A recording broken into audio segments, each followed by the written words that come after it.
Divisi Humas Polri menggelar perayaan Hari Ulang Tahun ke-72 bertempat di Gedung The Tribrata Dharma Wangsa, Jakarta Selatan pada 31 Oktober 2023.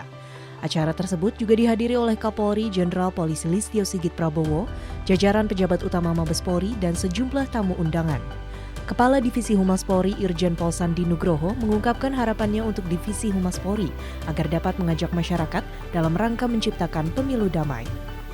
Ya, baik, terima kasih. Untuk kegiatan malam ini merupakan malam puncak kegiatan Humas yang dirangkai mulai dari bulan Oktober yang lalu dengan diawali dengan donor darah, kemudian penanaman pohon, pembagian air bersih, maupun kegiatan-kegiatan lainnya untuk memeriahkan Humas yang dilaksanakan serentak seluruh Indonesia oleh Divisi Humas Polda maupun Kasih Humas Polres.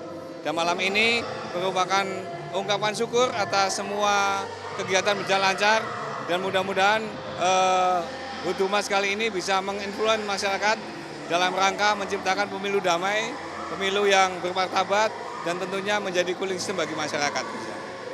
Oke, kalau sebelumnya Bapak mengenai wajah Humas Polri sejauh ini sudah apa saja inovasi-inovasi yang dilakukan? Ya. Untuk Humas Polri dari masa ke masa, pimpinan-pimpinan yang telah lalu telah meletakkan landasan-landasan yang begitu hebat. Para Kadihumas tadi pada masanya hadir dan beliau semua menyaksikan apa yang sudah beliau perbuat selama ini luar biasa. Kami hanya melengkapi apa yang sudah diperbuat oleh beliau semuanya dengan mengintegrasikan semua layanan kehumasan dan peraturan tentang kehumasan.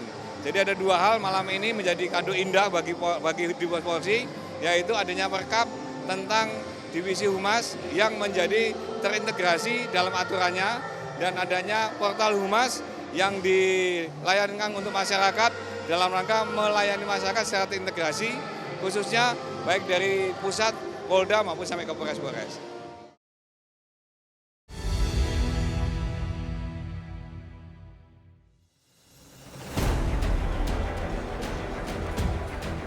Kegiatan puncak perayaan Hari Jadi Humas Polri ke-72 dengan tema Humas Polri Presisi Menuju Indonesia Maju dihadiri oleh perwakilan pers dari berbagai platform seperti media televisi, radio, media online maupun media cetak.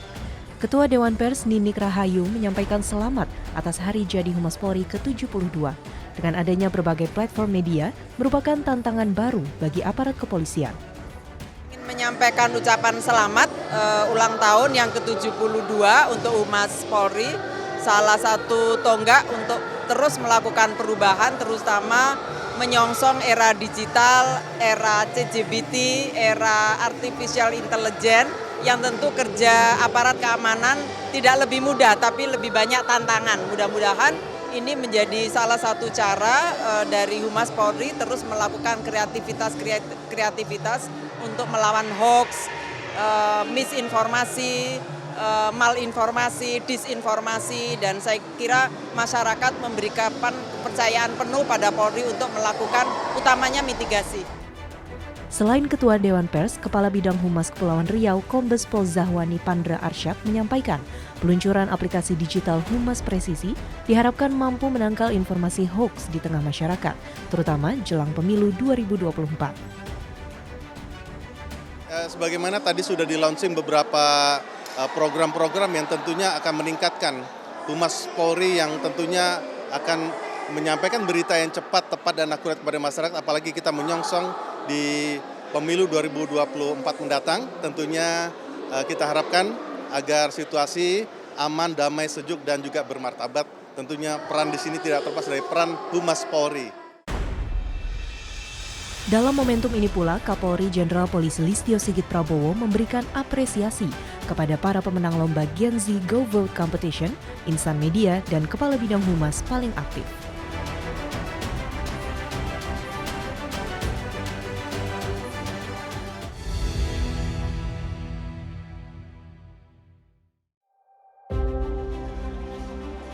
Kehadiran Kapolri Jenderal Polisi Listio Sigit Prabowo disambut oleh Kepala Divisi Humas Polri Irjen Pol Sandi Nugroho dan seluruh pejabat utama Divisi Humas Polri beserta jajaran. Dalam momentum puncak perayaan Hari Jadi ke-72 Humas Polri, Kapolri memberikan 2 kado terindah bagi Divisi Humas Polri. Kado terindah tersebut yang pertama adalah disahkannya Peraturan Kapolri Nomor 6 Tahun 2023 tentang penyelenggaraan kehumasan di lingkungan Kepala Negara Republik Indonesia, yang mana perkap tersebut mengintegrasikan seluruh aturan kehumasan dalam satu aturan. Hadiah kedua dari Kapolri adalah bentuk dukungan dalam pembuatan portal Humas Presisi yang diluncurkan bertepatan dengan acara puncak Hari Jadi Humas Polri ke-72. Portal Humas Presisi merupakan rumah besar yang mengintegrasikan seluruh layanan aplikasi digital Humas Polri beserta jajaran. Untuk Humas Polri dari masa ke masa, pimpinan-pimpinan yang telah lalu telah meletakkan landasan-landasan begitu hebat.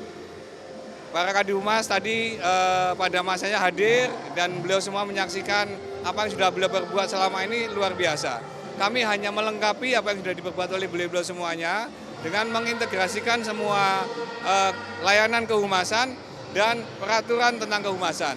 Jadi ada dua hal malam ini menjadi kado indah bagi Humas Polri, yaitu adanya perkap tentang divisi humas yang menjadi terintegrasi dalam aturannya dan adanya portal humas yang dilayankan untuk masyarakat dalam rangka melayani masyarakat secara terintegrasi, khususnya baik dari pusat, Polda maupun sampai ke Polres. Diharapkan portal Humas Presisi dapat membangun komunikasi, koordinasi, dan kolaborasi dari berbagai komponen. Selain itu, portal Humas Presisi diharapkan dapat melawan dan meluruskan berbagai informasi yang salah atau hoax, sebab portal ini menyediakan fakta agar pencegahan segala indikasi perpecahan dapat dimitigasi.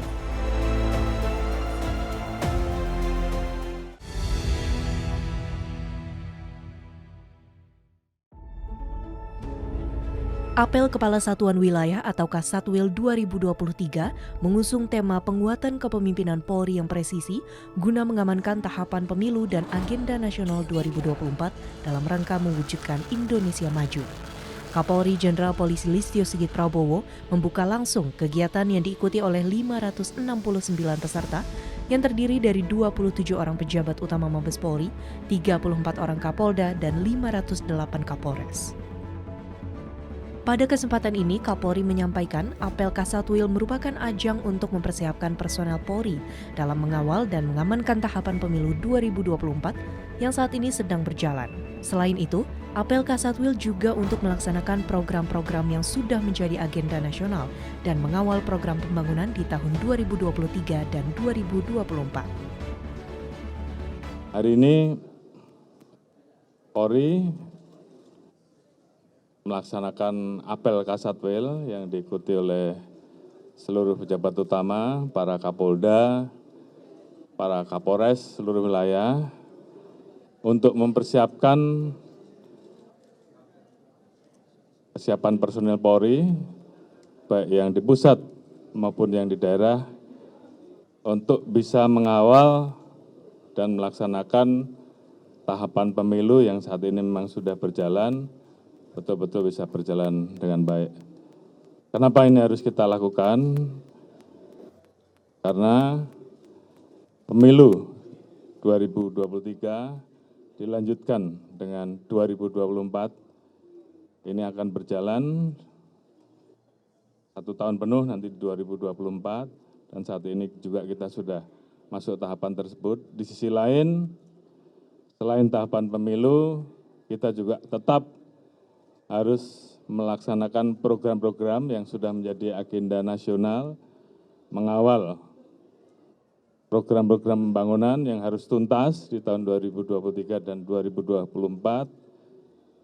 dihadapkan pada eskalasi tantangan global yang tentunya ini berdampak terhadap kondisi dan situasi kamtipmas di dalam negeri, yang tentunya Polri harus siap. Apel Kasatwil 2023 berlangsung selama 2 hari, yaitu pada tanggal 1 dan 2 November 2023. Sejumlah diskusi panel dilaksanakan dengan menghadirkan berbagai narasumber, baik dari internal Polri maupun dari penyelenggara pemilu.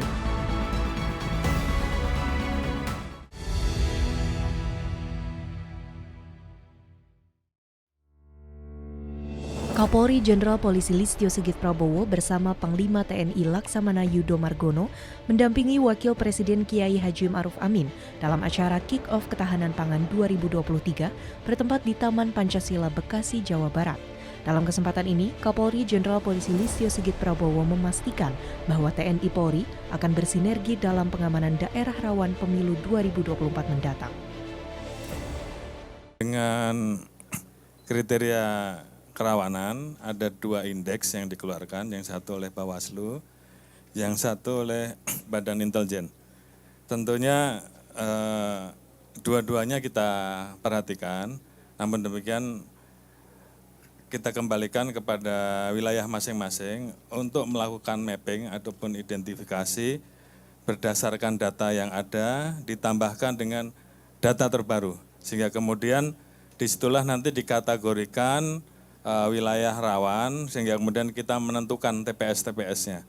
TPS yang agak rawan, TPS yang rawan, yang TPS yang amat rawan. Itu tentunya menentukan berapa jumlah personil yang akan kita tempatkan di TPS-TPS tersebut. Tentunya terhadap wilayah-wilayah yang rawan, kami memiliki kerjasama dengan TNI, sehingga tentunya kami akan minta bantuan kepada TNI untuk bersama-sama menjaga wilayah-wilayah yang potensial rawan tersebut bisa kita amankan. Khususnya juga wilayah DOB baru yang tentunya itu juga menjadi perhatian khusus dan harus bisa terselenggara pilkada nanti, sehingga pemerintahan baru di 4 DOB yang sudah diumumkan juga bisa terbentuk. Mungkin itu. Terima kasih.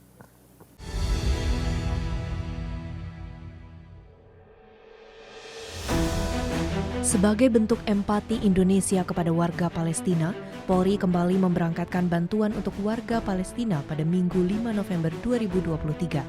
Sebanyak 26,5 ton bantuan terdiri dari alat kesehatan, tenda peleton, selimut, dan jaket musim dingin diberangkatkan dengan menggunakan pesawat Airbus A330-900 dari Bandara Soekarno-Hatta Tangerang menuju Bandara Militer El Arish, Mesir.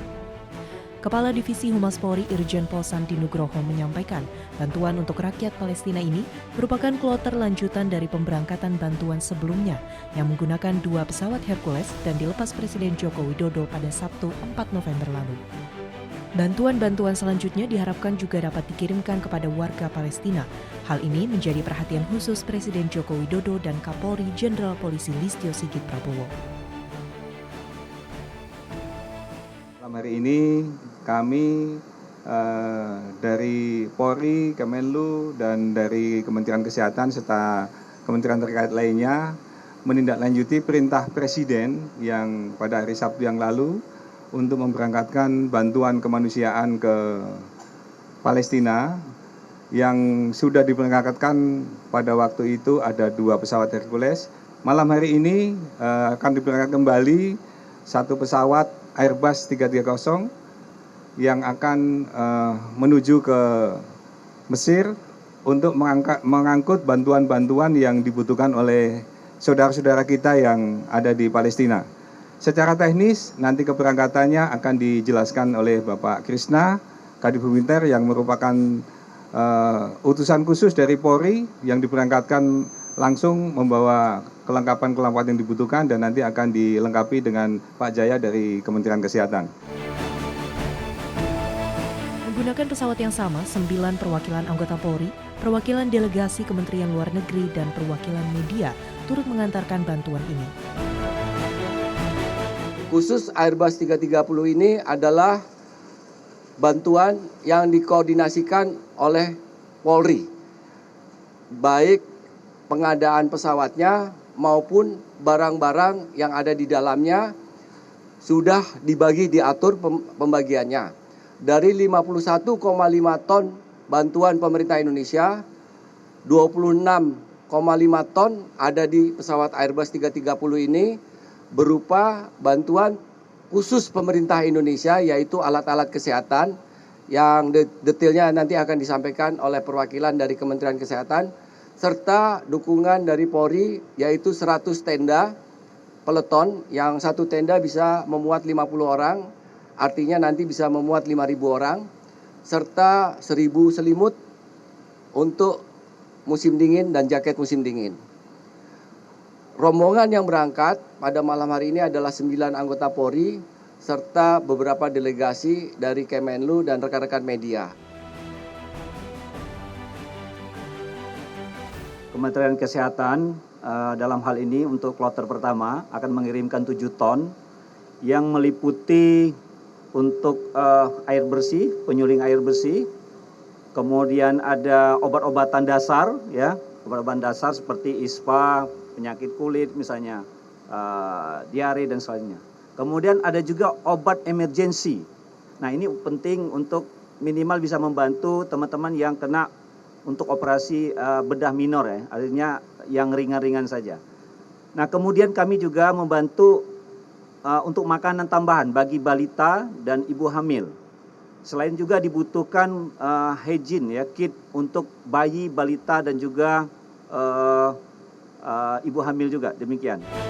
Bantuan yang diberangkatkan dijadwalkan tiba pada hari Senin 6 November 2023 pukul 7 pagi waktu setempat dan akan diterima serta dikelola oleh Bulan Sabit Mesir untuk kemudian didistribusikan ke Gaza.